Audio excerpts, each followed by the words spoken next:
Hello viewers, welcome to our channel kitchen food blog. আজকে আমি বানাচ্ছি সহজ পদ্ধতিতে চিকেন কোরমা। এখানে আমি নিয়েছি পেঁয়াজটাকে আমি কুচি করে নেব, আর রসুন, আদা আর কাঁচা লঙ্কাটাকে আমি একসাথে পেস্ট করে নেব। আমি এখানে চিকেন নিয়ে নিয়েছি। চিকেনের পিসগুলো একটু বড় করবেন। এখানে আমার চিকেনের পিসগুলো একটু ছোট হয়ে গেছে, মানে ছেলে বাজার করেছে তো ঠিক বুঝতে পারিনি। লেগ পিস দুটো বড় রেখেছে আর বাদ বাকি পিসগুলো একটু ছোট হয়ে গেছে। আপনারা একটু বড় পিস রাখবেন। এবারে এর মধ্যে আমি দিয়ে দেবো 2 বড় চামচ ধনে গুঁড়ো,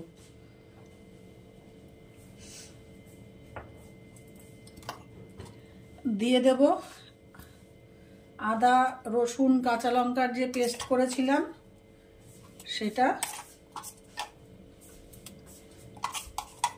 4 বড় চামচ, দিয়ে দেব লবণ,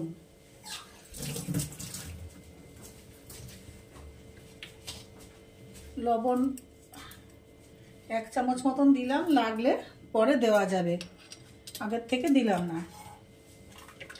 এবারে দিয়ে দেবো হচ্ছে টক দই। টক দই এখানে একটু বেশি পরিমাণে লাগবে, যেহেতু এখানে কোনো জল পড়বে না। টক দই দিয়েই পুরো রান্নাটা হবে। আমি এখানে 2 কাপ মতো টক দই দিয়ে দিলাম। হিসাব করলে এখানে 200 গ্রাম আছে, 200 গ্রাম মতন টক দই আছে। এবার এই মাংসটাকে আমি খুব ভালো করে মাখিয়ে রেখে দেব 1 ঘন্টা। আচ্ছা, এখানে কিন্তু লাল লঙ্কা গুঁড়ো পড়বে না।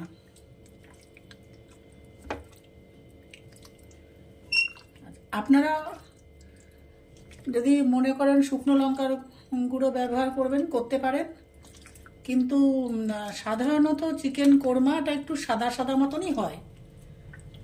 আমি এটাকে খুব ভালো করে মেখে রেখে দেব 1 ঘন্টা। আমি এখানে গ্যাসে কড়াই বসিয়ে দিয়েছি, দিয়ে দেব সর্ষের তেল। এটা সাদা তেলেও করা যায়। সর্ষের তেল দিয়ে দিলাম। কেউ যদি তেল কম খান, তেল কমও ব্যবহার করতে পারেন, কেন দইয়েই তো টক দইয়েই তো মাংসটা সিদ্ধ হবে, সুতরাং তেল কম দিলেও চলে।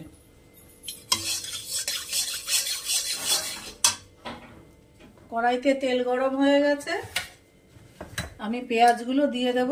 পেঁয়াজগুলো একটু লাল করে ভেজে নেব। লাল করে কিন্তু একদম বেরেস্তার মতন লাল হবে না, সাদা থাকবে। বেরেস্তার মতন লাল হবে না, হালকা লাল ভাজবো।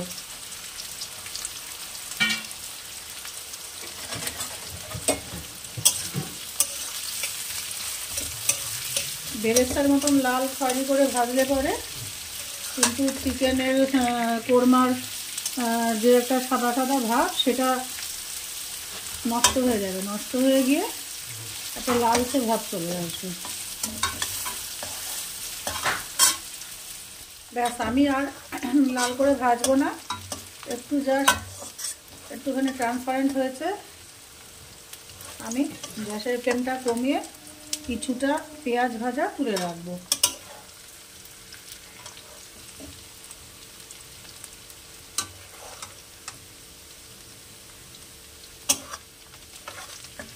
অর্ধেকের একটু কম তুলে রাখলাম।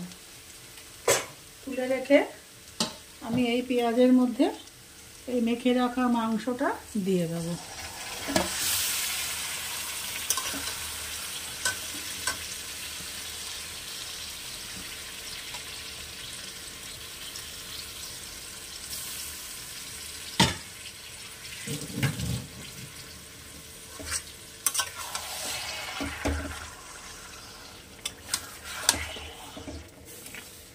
একটু নাড়িয়ে আমি এটাকে সেদ্ধ হতে দেবো।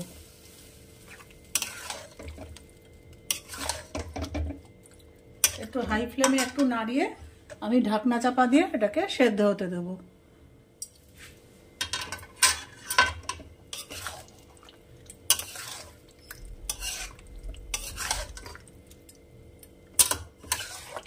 আমার রেসিপিগুলি যদি আপনাদের ভালো লেগে থাকে তাহলে আমার চ্যানেলটিকে অবশ্যই সাবস্ক্রাইব, লাইক, শেয়ার ও কমেন্ট করবেন।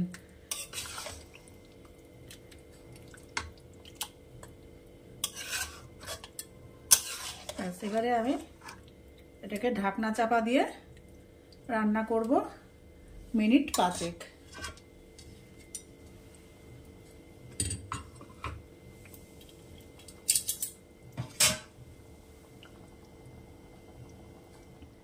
কিছুক্ষণ পর কতখানি জল বেরিয়েছে মাংসে।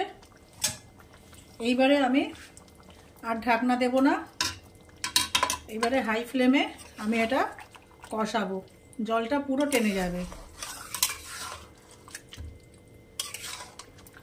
এবারে একটু মাংসটাকে কষাবো, পুরো ঝোলটাকে টানাবো।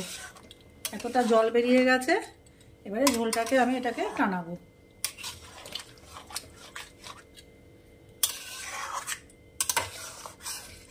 ঝোলটা একটু টানুক, একটু কষতে থাক, আমি ফিরে আসছি একটু পরে আপনাদের কাছে। এখনো এতটা পরিমাণে জল এখন দেওয়া বাকি, মানে শুকানো বাকি, জল এতটা পরিমাণে বেরিয়েছে।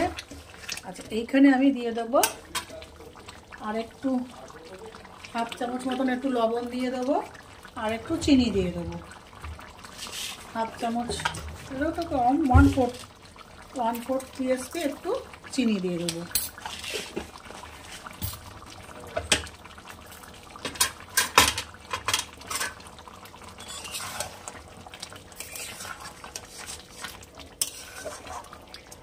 এই জলটা শুকাতে শুকাতেই আমার এই মাংসটা সেদ্ধ হয়ে যাবে, খুব ভালো সেদ্ধ হয়ে যাবে। এখানে আলাদা করে কোনো জল মেশাবেন না, কোনো প্রয়োজন নেই মেশানোর। এই দইয়ের যে জল আর চিকেনের যে জল বেরিয়েছে এখান দিয়েই এটা শুকিয়ে যাবে এবং মাংস সিদ্ধ হয়ে যাবে। এখনও প্রচুর জল আছে, জলটাকে আমি পুরো শুকাবো যেহেতু রুটির সাথে খাবো। আচ্ছা, এবার আমি ভেজে রাখা যে পেঁয়াজগুলো সেটা দিয়ে দিলাম, এর মধ্যে দিয়ে দেবো।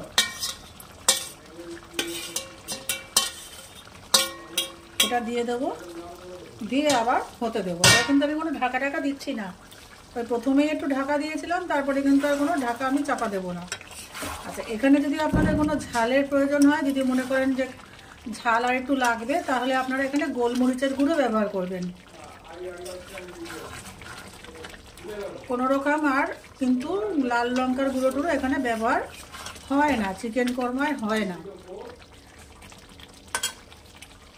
এখানে আমি টেস্ট করেছি, আমার একটু ঝালের দরকার, আমি দিয়ে দিচ্ছি একটু গোলমরিচ গুঁড়ো। এদিকে ফোনে এসে গেছে, আমার ফোনে ডাকাডাকি করছে, আমি ফিরে আসছি আপনাদের কাছে আর একটু। এখানে মাংস পুরোপুরি কষানো হয়ে গেছে, তেল ছাড়তে শুরু করে দিয়েছে। এটাকে আমি আর শুকনো করব না, যেহেতু রুটির সাথে খাবে একটু ঝোল লাগবে। আমার বাড়িতে একটু ঝোল লাগে, একদম শুকনো খেতে পারে না। আচ্ছা, এখানে দেখলাম আমার একটু নুনের অভাব, এখানে আমি এই 1 পিঞ্চ মতো একটু লবণ দিয়ে দিলাম। আর দেবো নামানোর আগে একটু গরম মশলা, একটু মানে 1 টিএসপি মতন হবে, এখানে বেশি নেই।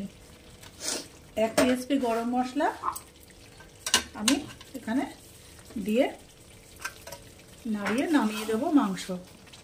আমার তৈরি চিকেন কোরমা।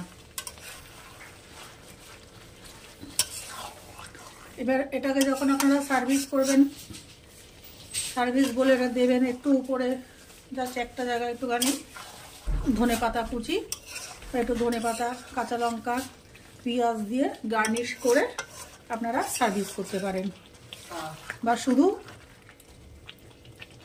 ধনেপাতা দিয়েও করতে পারেন। আপনাদের ইচ্ছা, ডেকোরেশনটা আপনারা আপনাদের ইচ্ছা মতন করবেন।